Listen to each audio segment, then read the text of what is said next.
All right, top of the morning to you. I watched a stream last night. I talked about it in the Ramblin' While Amblin'. But one thing I didn't cover is politics. I didn't catch a whole lot of it. And then there was another stream between the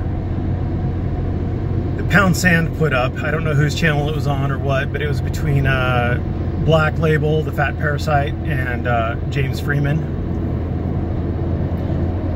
And they kind of got into Freeman's political views there. And the issue that Mr. Freeman has is that just like with auditing, just like with all sorts of things, he sees everything in a binary. I just passed the fattest CHP. He had the biggest beer belly just flopping over his belt. Lord have mercy. I felt like I was in Texas there for a minute. Although it would be the Department of Public Safety. Anyway. So, Mr. Freeman sees everything in a binary, which is unfortunate. Either you are for auditing or you are against auditing. And by extension, you are either for auditors or against auditors. You can't be for auditing but against trespassing in Mr. Freeman's worldview, apparently. You can't be for auditors that you think are endearing the public to the free speech cause, but against auditors who are repulsing the public from the free speech cause. It's black and white in Mr. Freeman's world. So, in his live stream yesterday, Mr. Freeman brought up the very insightful argument that people should be able to pay for whatever they want. That would solve all of this political division. If you want war, if you're a Republican and you want war, because that's what Republicans want, then you should pay for war. And if you're a Democrat and you want abortions, because that's what Democrats want, then you should be able to pay for an abortion. Oh my God. If only we had figured out that people should pay for their own abortions years ago, then, you know, we never would be in this particular political morass. But yes, that is the deeply intellectual, philosophical, and political argument that Mr. Freeman is making for voluntarism. He doesn't even understand his own... Oh God. Anyway, so never mind. I think, once again, Mr. Freeman is grossly misunderstanding the parties. I don't believe that either party... Well, let's just say that there are pro-war and anti-war elements of both the Republican and Democratic parties. That's a fact. There are pro and anti-abortion or pro-life, pro-choice wings of both parties. There are libertarian wings of both parties. There are authoritarian wings of both parties. There are corporate wings of both parties.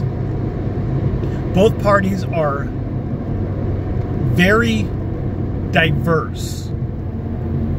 There are fiscal conservatives in both parties. There are fiscal liberals in both parties. There are social conservatives in both parties, and there are social liberals in both parties. There are free speech advocates in both parties.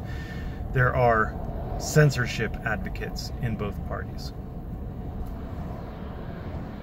It's very complex, and I am not an expert on any of this, so please don't think I am portraying myself as an expert. I am very much a layman.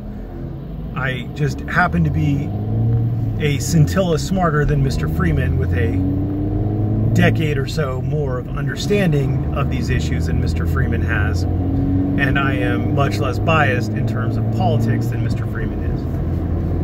I have voted for Democrats, I have voted for Republicans.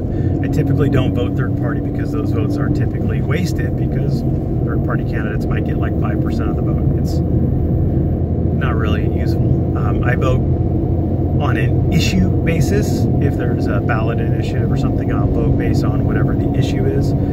I'll vote based on whatever I perceive to be the most salient issue at the time and who is representing my opinion best in a candidate. I don't vote based on party lines. You can if you want.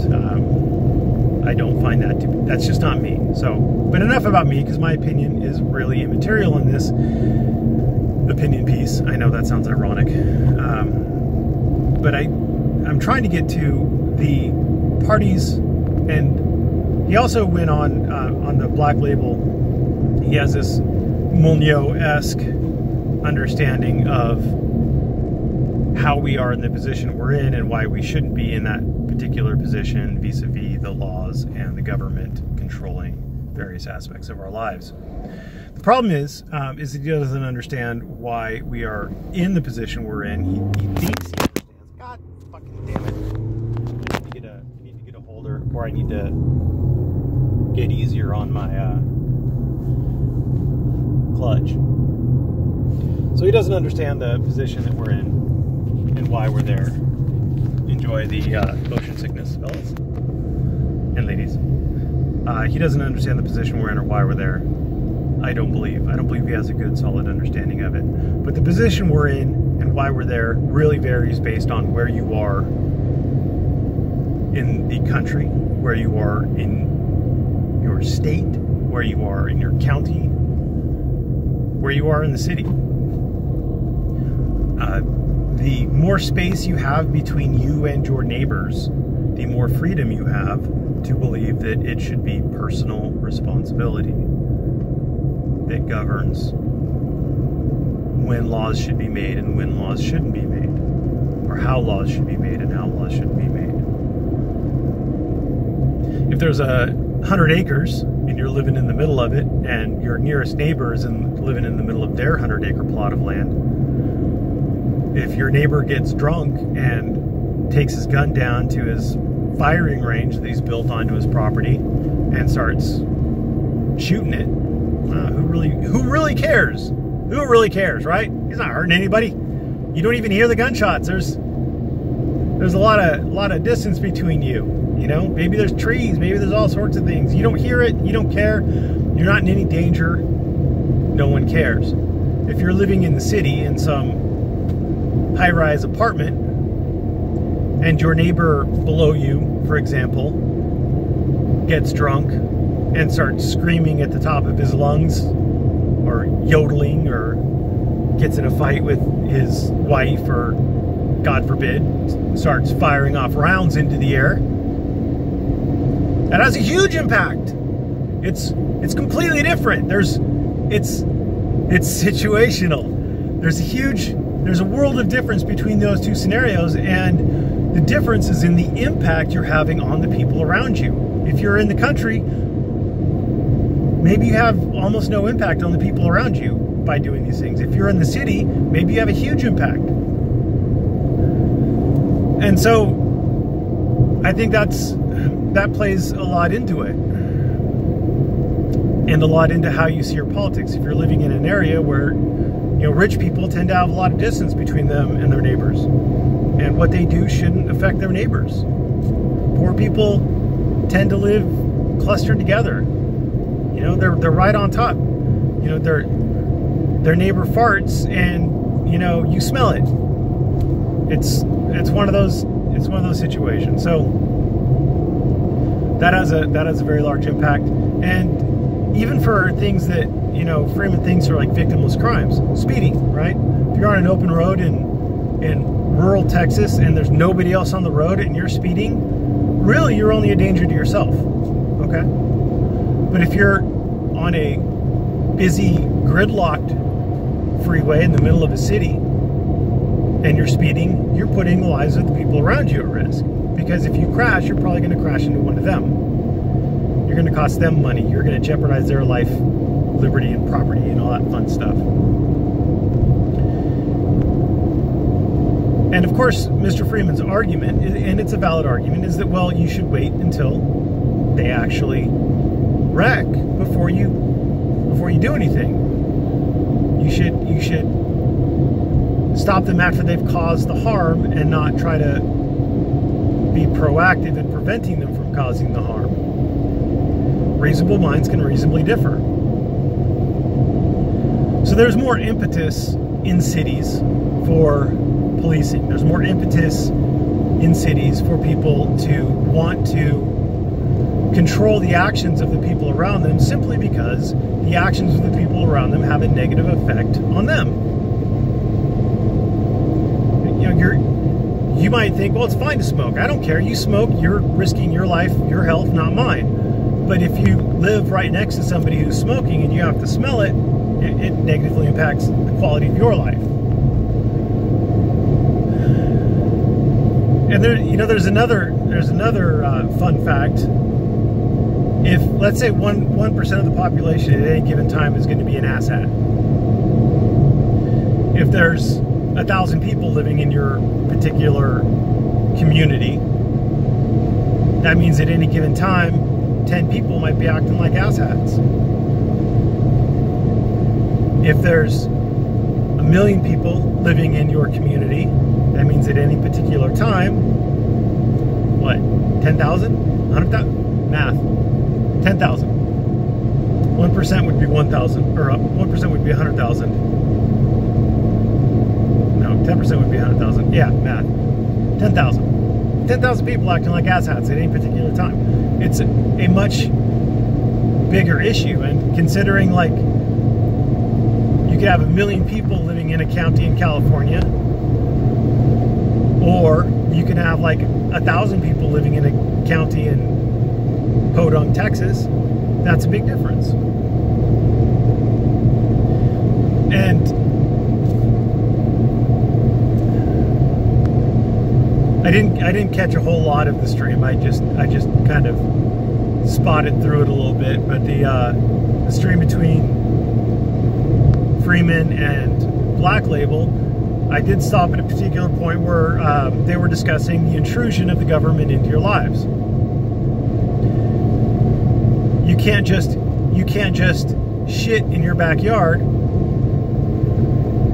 You have to hook up your plumbing to the sewer line, and the government charges you for that. Well, yeah, there's maintenance involved in sewer lines. Like, what do you? There's maintenance involved in it. There's costs associated with it. Once your waste goes into the sewer line, guess what? It gets treated. There's costs associated with that. He was all upset that he had to pay a $10 fee to register a pet in his county. There are costs associated with you having a pet in the county, with people in general having pets in the county, because pets get away. They have to employ a dog catcher. They have to have a space available to house the animals that have been caught. They have to pay people to feed them. They have to buy food. That costs money, Freeman. Your $10 to register your pet is paying for all these auxiliary services, and now you're gonna go on the personal responsibility. It's my pet. It's not gonna get away, etc. All those fun things, and yet from time to time, you're gonna notice that everybody's pets. There is a chance that your pet will get away. Maybe your kid accidentally leaves the front door open and your pet runs out. And you don't notice. You know? The dog catcher might have to catch that pet. You don't know. It's basically insurance. They've allocated the risk of them having to spend on it. You might disagree with it, but again, it comes down to the personal responsibility versus group responsibility sort of thing. Personal responsibility versus empathy kind of thing.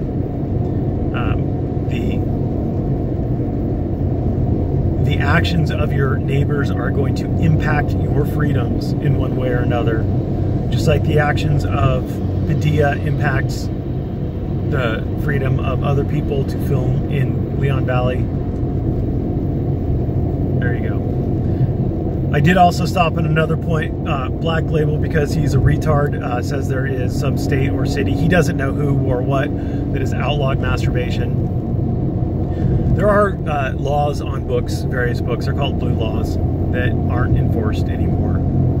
And anything like a law that says you can't masturbate, well, if it's like you can't masturbate in public, that's one thing. If it's you can't masturbate, period, then it's not going to be enforced.